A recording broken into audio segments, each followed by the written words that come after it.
thanks for joining us, and congratulations on the success of your book.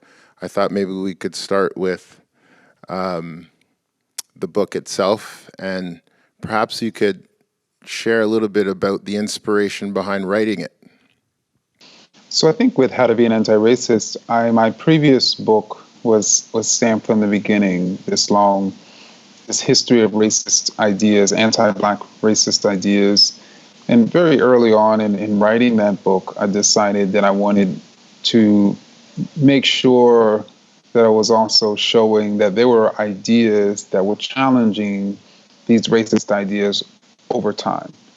And I, decided, okay, what was I going to name these ideas? And I knew I couldn't name them not racist ideas, because you know how today people who express racist ideas call their ideas not racist.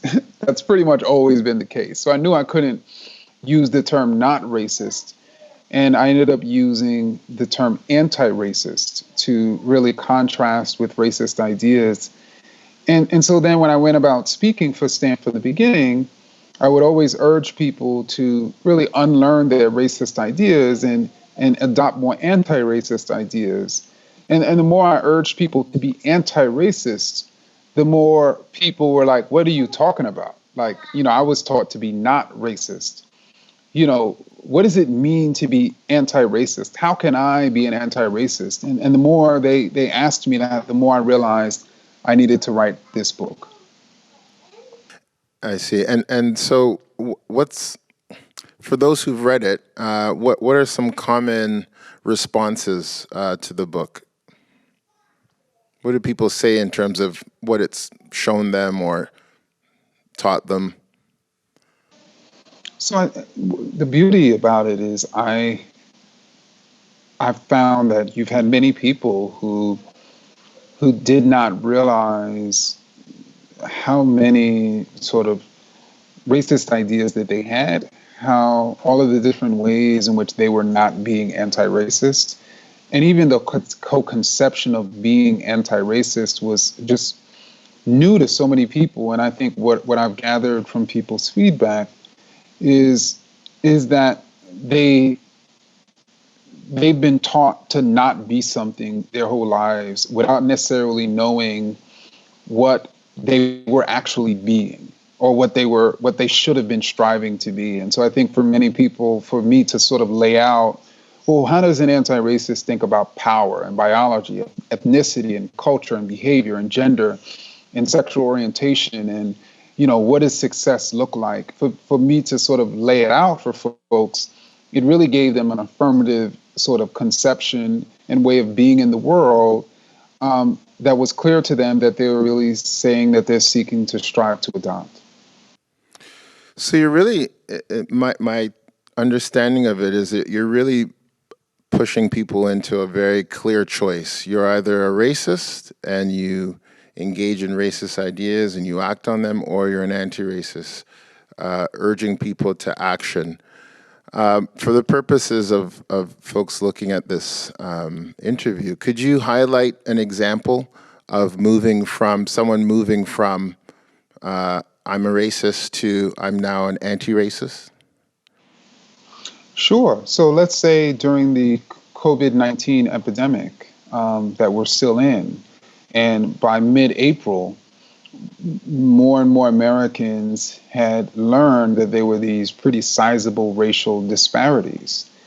And initially, the racist response to those disparities was to say Black people were not taking the virus seriously, or Black people were not being responsible. They weren't washing their hands. They weren't socially distancing.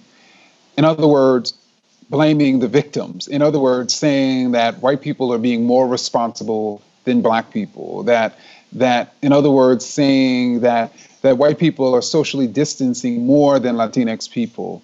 And in other words, saying that white people are more responsible than people of color. And that's why they're less likely to be infected and even killed from COVID. In a sense, expressing racist ideas. And so I'm sure you had some Americans who that was their first reaction, was to was to basically blame people of color for higher infection and death rates. But then the surveys came out that actually found that Black and Latinx people were taking the virus more seriously than white people. They were actually more likely to be socially distancing. And then you had some of those very same people seeing that you actually had all these white people demonstrating so they wouldn't have to social distance. So then it became hard to make that case. And then what if those very same people were like, you know what is really going on here? And then they started realizing what actually was the case is Black and brown people had less access to medical insurance, that they were more likely to have to leave their homes in order to go to work, that they were more likely to live in polluted neighborhoods that then led to pre-existing conditions and then their own deaths, that they were more likely to live in neighborhoods and counties where there was not high or abundant access to high quality healthcare. So again, I think what if a person then went from blaming people of color for these racial disparities to then seeing the racist policies and conditions that were actually leading to those disparities? That's an example of somebody going from being racist to anti-racist, and especially if they then went about seeking to challenge those policies that were leading to those conditions. That was my next question. If the next step would then be an action, once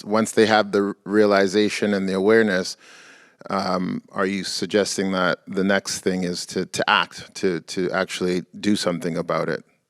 But precisely, yeah.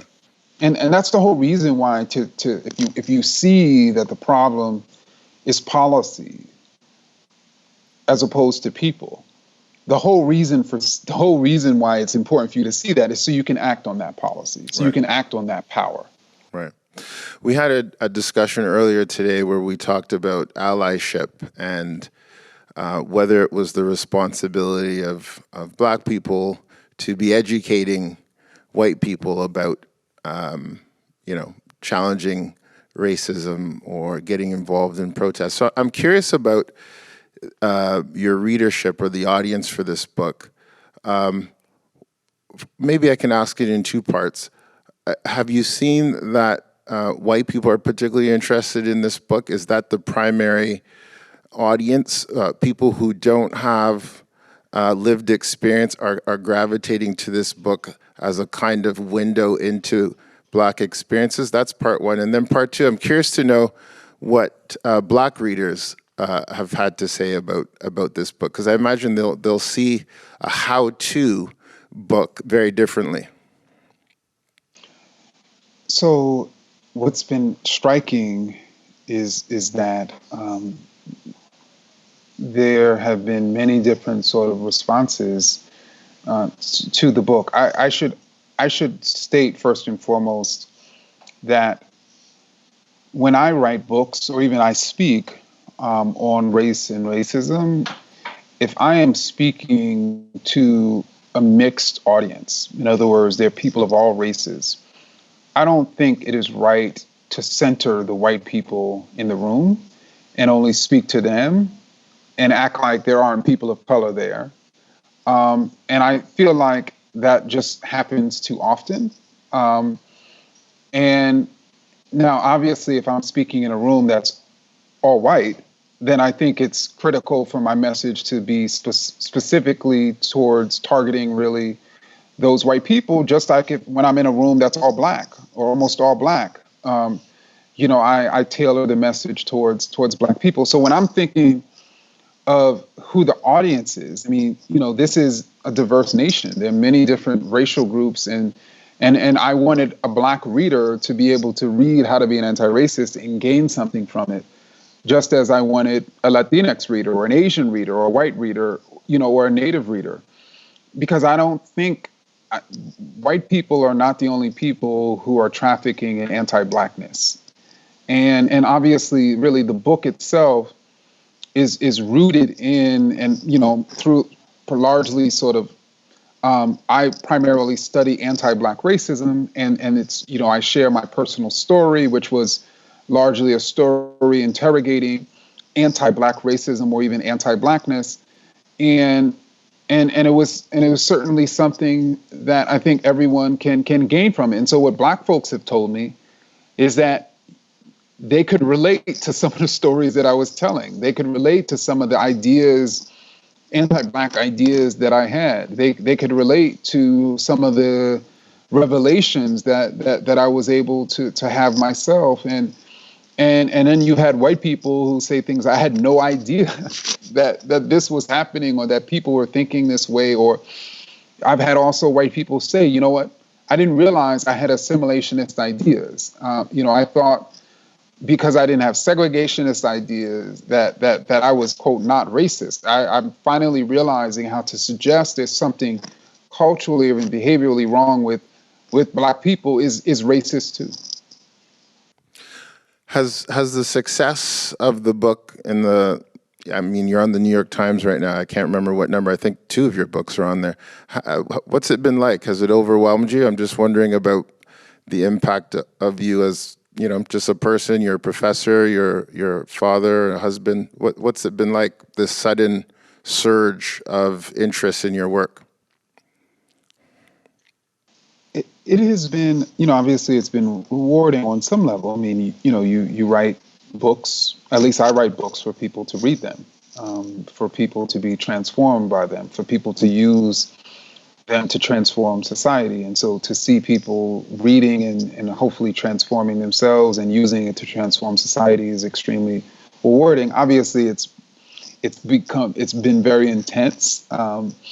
And trying to ensure that that I'm responding well, and and trying to sort of manage really this wave has been difficult, while still, of course, having appropriate time for my relationships, my close relationships.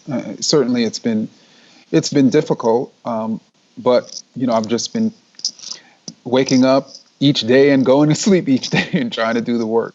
You've written also, I'm not sure if it's a newer book, but Anti-Racist Baby. Yes. So you're writing, is it a children's book, or is it for parents and how to work with their children? Tell me a little bit about it. Yeah, it's a board book. Okay. For the littlest of children. But at the same time, it certainly really allows parents to begin, or hopefully continue, conversations about race and racism, and even about being anti-racist. And I wrote this book not only to be able to read it to my daughter, who's now 4 years old, but also because I wanted parents to really think about the importance of having these conversations with their 1-year-old, with their 2-year-olds, with their 3-year-olds, because as early as 2 years old, babies are internalizing racist ideas. As early as 6 months, babies are understanding race. And so if we're not having conversations with our youngest of children, if we're not literally raising them to be anti-racist, then we're going to have society raising them to be racist.